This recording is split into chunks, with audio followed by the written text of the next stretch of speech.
again with another Vegas video. Today I want to share with you my top 10 tips for traveling to Las Vegas. These are all of my big pointers and things that are going to help you out to have the best trip ever. So let's get started.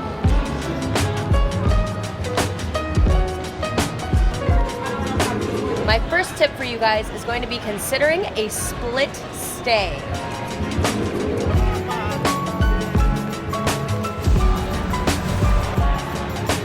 So if you're staying for more than 3 nights, I think it's fantastic to split your stay up into 2 different properties. Let's say you've always wanted to stay at the Cosmopolitan, but it's a little out of your budget.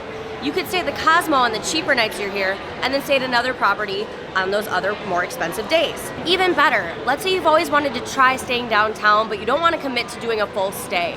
You could go stay at Circa or the Plaza for the weekend days and enjoy all the amazingness of Fremont Street on the weekends, but be on the Strip during the week.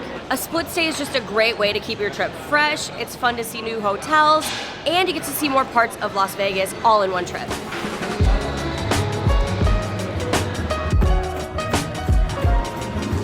My next tip has to do with booking your hotel stays here in Vegas.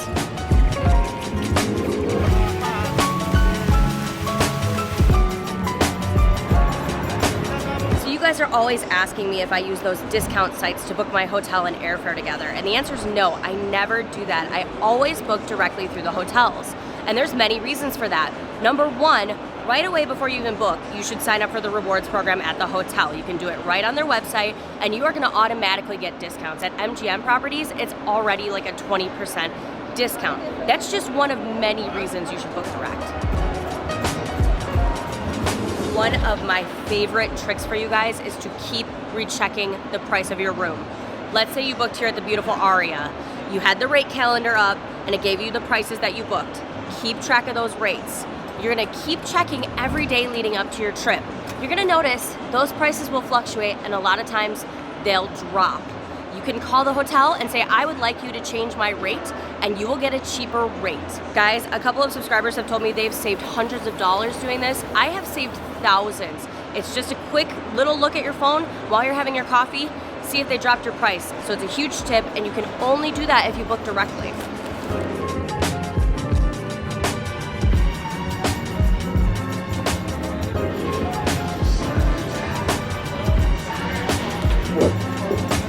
I cannot stress my next tip enough, and it is to charge everything to your room. Obviously, when you're gambling, you're using your player's card to get loyalty points, but you can get loyalty on your stays, food, beverage, any kind of fun you're having in your hotel just by charging every single thing to the room.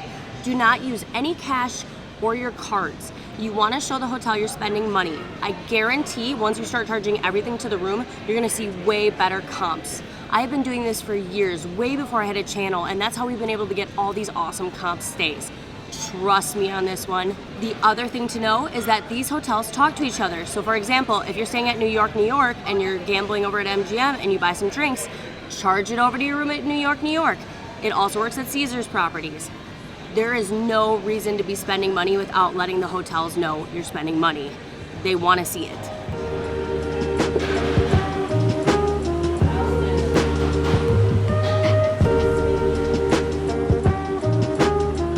So a lot of you guys are new. Thanks for subscribing. And I get this question a ton about what is MyVegas. MyVegas is completely free. It's a slot app. You play the app, you're gonna earn points, and you use those points to redeem coupons, and you redeem those at the MGM desks. These are for all the MGM properties. I'm not sponsored by this app. I wish I was sponsored. The rewards tend to refresh around 10 a.m. Central Standard Time, so if there's one that you want that's sold out, try to look around that time to try to snag it. This is just a great way to save a little bit of money, and it's kind of fun to play.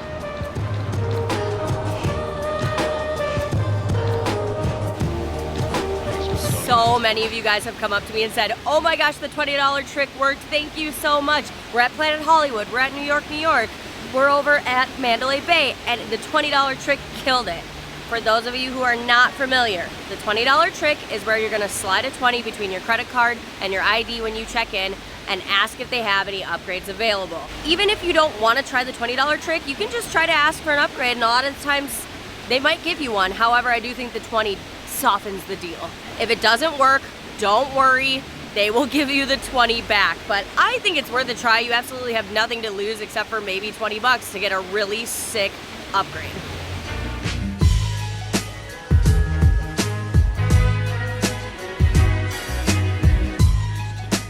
Me and Mr. Ruby have really gotten transportation down to a science, and my top recommendation to you guys is always compare Uber, Lyft, and cabs. Whenever we go out to get a ride share, we always pull up Uber on one phone and Lyft on the other. You would be amazed at sometimes what the price differences are. One will be $30 and one will be $15. They surge at different times, and you can seriously save money if you compare the two. Even better hack. You may notice that both are surging out of control, and if both are about $35, a cab is almost always going to be cheaper than that. So you may want to risk it and take a cab. Ask them to not take the strip so they don't stop at a lot of lights, but we have saved so much money by just knowing which particular ride to take at what time.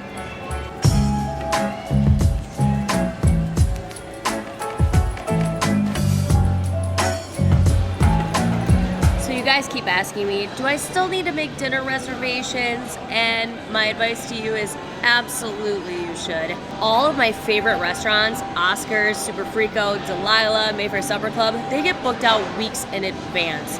And you would hate to get here and not be able to go to one of the restaurants you wanted to try. Also, waiting over an hour to eat dinner sucks. It's a huge waste of your time. I always recommend having your dinner set up. It's the one thing that you have to make sure you get to. Put it at the same time every night. At 7 o'clock we're always gonna go have a nice meal. It's just a great anchor for your day. And then you can leave everything else up to chance.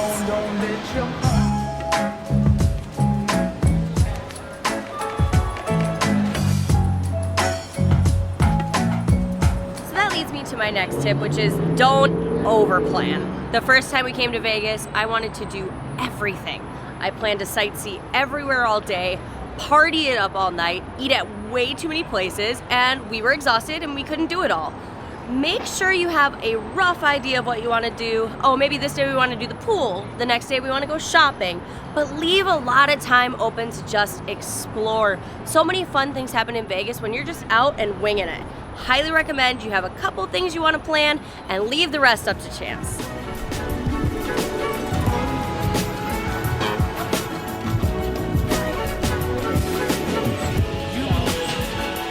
My next tip, you guys, please hydrate, hydrate, hydrate. Water might not be enough. You definitely want to get Pedialyte or the generic version. It's got electrolytes in it, more so than Gatorade, and it's gonna keep you feeling good, whether you are out late at night, partying it up, drinking too much, or just out in the hot sun and losing all those electrolytes in your body. Now, if you don't want to buy it inside one of these stores, they sell a powdered version on Amazon. You can pack it in your bag and just mix it into your bottles of water.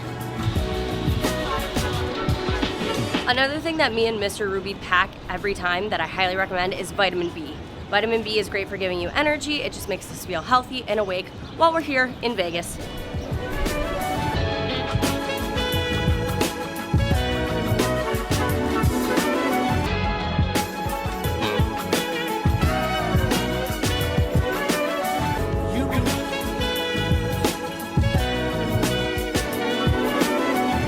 And my last tip for you guys is to watch Travel Ruby. Yes, I'm promoting my own channel, but that's because there's so many good tips, tricks, ways to save money, and ways to enjoy your trip. So make sure you're watching all my videos. I hope you guys enjoyed this one. Leave a comment down below for your favorite tips and tricks for traveling to Vegas, and I will catch you guys all out on the strip.